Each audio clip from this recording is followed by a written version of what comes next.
আজকের টপিক হইতাছে আজকাল কেউ কাউরে দেখে আজকাল কেউ কারো দুঃখ দেখে না। এর প্রধান কারণ কি কেউ জানে?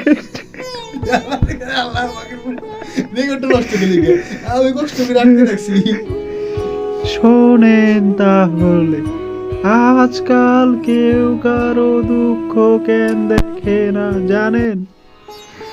মানুষের দুঃখ কষ্টের 95% আসে টাকা পয়সা থেকে।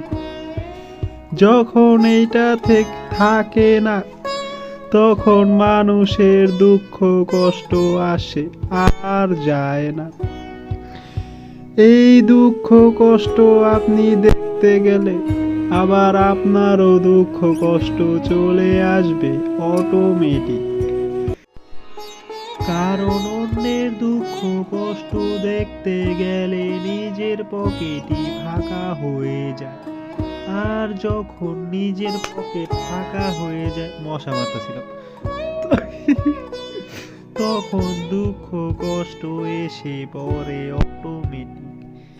যাই হোক, তবে আজকের মতো এখানেই শেষ করছি, কিন্তু এই শেষ মানে একবারে শেষ নয়। উৎসাহ পেলে আরো বলবো। আল্লাহ হাফেজ সবাইকে।